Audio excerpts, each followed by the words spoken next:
My name is Andy Wade. I'm 59 years old. I'm doing the interviewing today of my parents. I'm Jackie Wade, live in Hood River, Oregon, and I'm 89 years old. I'm Jim Wade, used to be known as Dr. Wade. I'm 89 years old. So, Jackie, I know you got started in hospice before Dad did, and I'm wondering if you recall how hospice began and who really was the instigator of bringing hospice to the Gorge.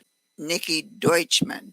And I don't know what prompted her to get started on this. This was about 1980. I got on the board shortly after that. We envisioned this program helping hospice patients. We realized there was a great need in these communities for extra help for patients and families going through this end of life process. I got on the board as an invitation of our next door neighbor, Bruce Eccles, and his wife was my very best friend and had died recently after a long battle with cancer. We both were quite devastated from this experience and realized that we wanted to have help available, which it wasn't. Can you tell me a story about how hospice was able to help someone? A good friend of ours had cancer and was going through this process of dying, and hospice was a great help to her and to her family, allowing her to confront what was happening, allowing the children involved to recognize what was happening and what was involved in all of this. After her passing, her husband was so impressed with what had happened with the hospice program that he donated several $1,000s for a room to be set up in Providence Hospital.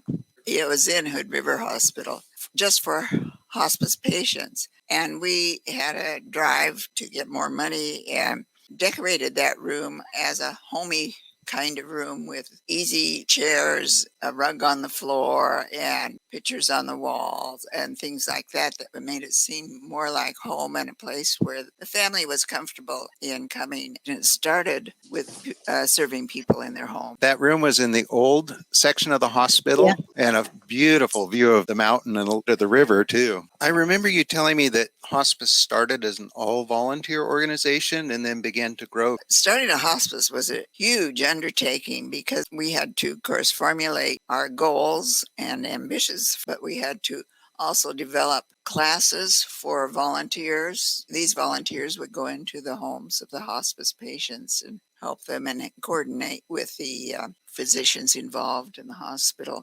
Dr. Linda DeSitter was one of the first volunteer head of this program. Of course, there needed to be lots of outreach to the physicians in these areas. They hadn't had this type of program available and needed to be aware of it and what we could do. And as more and more physicians contacted hospice and referred their patients to hospice, the workload just grew and grew. And finally, we decided it was just too much for a volunteer, particularly the head paid CEO of this.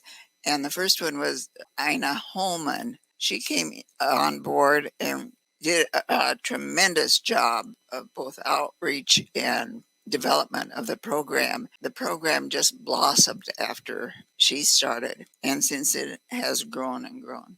People in those conditions really need a lot of help and love and caring, and this is what it provided. What was your involvement at the very beginning?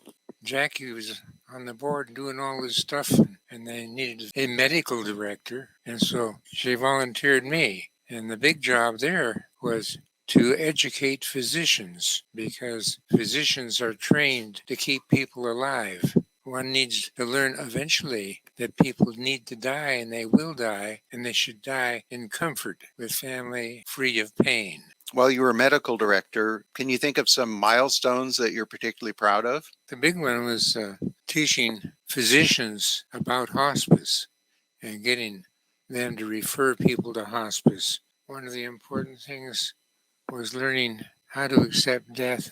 Had a patient who had terminal cancer. She didn't want to be on high-powered medication. She didn't want to be in the hospital. She wanted to just die at home with her family. And so I told her, no, don't eat or drink anything, and that will help you go. And so she just quit eating and drinking and died at home in 5 days. So you were involved early on in the use of methadone as a painkiller for people who were dying. Heard of a physician in St. Louis, Missouri, who was using high doses of methadone. So I decided I would try that. Found that if I put a patient on a fairly large dose of methadone as they were in their terminal stages, comfort was my plan for all those people who were dying. So I started giving methadone, and that became very popular.